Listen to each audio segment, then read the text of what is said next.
The Russia-Ukraine conflict has entered into some uncharted territory with escalating rhetoric and also action from both sides. It has raised the spectre for broader confrontation. Moscow has issued some stern warnings about its readiness to use nuclear weapons. The West's decision to greenlight Ukraine's use of supplied arms within Russian territory has also inflamed the tensions. Our next report gets you more details. Russian President Vladimir Putin has reiterated that Moscow will resort to nuclear weapons if it perceives a threat to its sovereignty. Asked about the potential use of Russia's nuclear arsenal, Putin said that the conditions for their use are clearly outlined in Russia's security doctrine, with no room for ambiguity. For some reason, they believe in the West that Russia will never use it. We have our nuclear doctrine. Look at what is written there. If somebody's action will threaten our sovereignty and territorial integrity, we consider it possible to use all means at our disposal. The strongly worded statements are in response to the West's decision to allow Ukraine to use their weapons to strike targets inside Russian territory. The United States has further escalated the situation by indicating that Ukraine can also employ these weapons against Russian warplanes operating within Russia's borders. Germany, which has long remained averse to the idea of its weapons being used to attack Russia, has now changed its stance. We have jointly reaffirmed that Ukraine has the right under international law to defend itself against attacks on its territory, its cities and its citizens. Ukraine can also use the weapons supplied by us and our allies to defend itself against such attacks. Putin has repeatedly asserted that the conflict could be swiftly resolved if the West stops sending arms to Ukraine. Western leaders are gathering for Ukraine Peace Summit in Switzerland on June 15th. However, US President Joe Biden is being represented by his Vice President Kamala Harris. With no invitation to Russia and China refusing to sit at the discussion table, experts doubt if there would be any tangible outcome from the summit. Bureau Report, WION World is One. All right, now to give us more perspective on this, we're being joined by retired Colonel Daniel Davis, who's joining us live from Sterling, Virginia. He's in fact a military expert and also host of Daniel Davis Deep Dive on YouTube.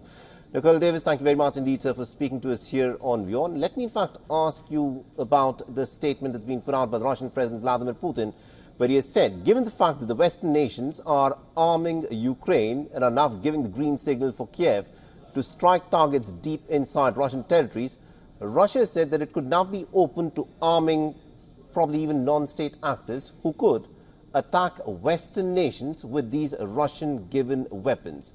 How do you read this statement by Vladimir Putin? Look, I think we need to take it deadly serious because you're talking about that Putin has really taken all that the West has given and the Ukraine has given for well over 2 years now, and he has thus far restrained himself to not strike outside of the borders of Ukraine against any of these sources. And they've been saying within their own domestic sphere and to continue to have the support of its people that this is an existential fight that Russia is waging against the entire West, against the NATO and its territory.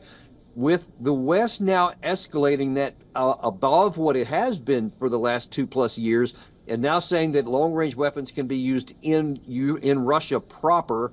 And there was also a couple of days ago, some of the Western newspapers released reports of a study that was showing how the U.S. Army would be able to put tens or hundreds of thousands of troops into Eastern Europe to potentially fight against Russia on the ground. At the same time, you're getting more and more reports of Western troops coming in as trainers and advisors, etc.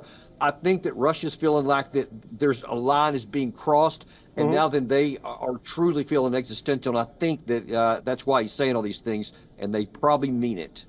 And also the fact that the United States again today has indicated that it does not want Ukraine to use American-made weapons to strike targets inside of Russia. Does the United States of America under Joe Biden have a clear policy on how it wants the Ukrainians to use their weapons in this war? Because one day we hear that Biden is okay to let the Ukrainians use American weapons inside of Russian territory, and today he says that it is not in American interest to do so? Yeah, a lot of mixed messages coming out, and that's been, unfortunately, a hallmark of the Biden administration throughout this war. Things constantly change. There's so many that we had self-imposed red lines of things we wouldn't do, weapon systems we wouldn't give, and then they give them, and then it changes later. And now Biden said, the Politico reported last week that he had given secret approval for Ukraine to use some of the Western weapons north of Kharkiv.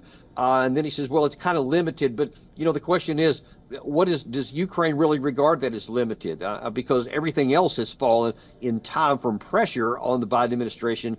And I doubt that they're going to withhold this from, anywhere else that they may think it's useful. And they have definitely, the Ukraine side has definitely already launched very long-range strikes inside Russia all the time, really even before this. So I think that it'll just continue. Right. Now, my final question to you, Daniel Davis, is does the United States of America and the Western allies of Ukraine, do they have a clear idea of what Russia's nuclear doctrine actually is?